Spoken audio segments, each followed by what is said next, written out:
बस्तुत्वर एकक अर्थात मनकर मुझे तुमको कहली एक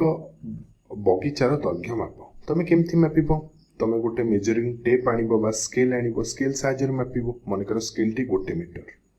तेज तुम मापिल मनकर 5 मीटर है तो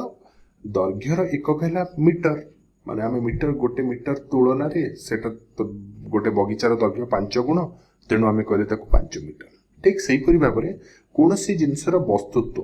मापिबा आम किपरि मापंती वस्तुत्वर एकक कौन तुम्हें थरे मनकर दुकान को गल दुकान जाई कहल आलू दवाई तो आलू दवाई से गोटे वेइंग मशीन थाए जो से मैंने ओजन करके दियंती तेबे ठीक से भाव में मनकर तुम दिने ज्वेलरी दुकान को गल सुना किणा सुना किणिक आण तो सी भी गोटे जगह मेजर करती तुम केते अमाउंट रो सुना नौच केते परिमाण रो सुना नौच से हिसाब से तुमको पेमेंट करिया को पड़ियो तेबे ए क्षेत्र प्रथम क्षेत्र में देखि पारुथिबा किछिटा ज्वेलरी किनिचंती हमें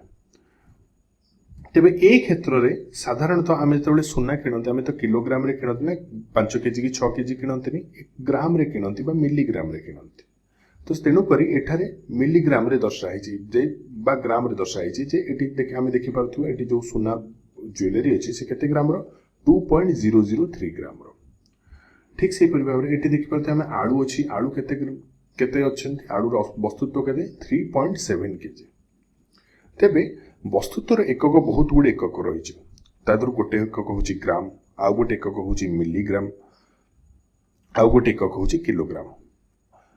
तो 1000 मिलीग्राम जमती 100 सेंटीमीटर गोटे मीटर हुए माने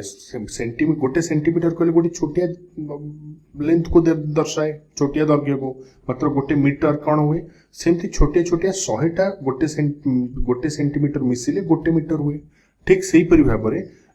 1000 मिलीग्राम इक्वल टू गोटे ग्राम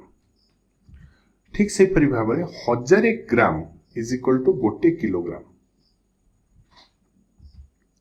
तेबे जदि गोटे किलोग्राम 1000 ग्राम हुए ताले केते मिलीग्राम होबो आमे जानचंती 1000 गोटे किलोग्राम 1000 ग्राम अर्थात 1 ग्राम रो से 1000 गुण जदि मनेकर गोटे केजी मो पाखे आलू अच्छी ताले मो पाखे मात्र 1 ग्राम वाला कॉइन अच्छी बा मुद्रा अच्छी ताले 1 ग्राम वाला मुद्रा 1000 टन ले जेतिकी ओजन हबो गोटे किलो आलू रो ओजन से हबो तेणु 1000 इंटू 1 ग्राम लिखि परिबी तो आमे जानचंती 1 ग्राम इक्वल टू केते 1000 मिलीग्राम बोली ताले 1000 गुणन 1000 मिलीग्राम 1000 मतलब 10 to the power 3 10 to the power 3 into 10 to the power 3 is equal to 10 to the power 6 10 to the power 6 milligram तो 1 kilogram equal to 10 to the power 6 milligram हो।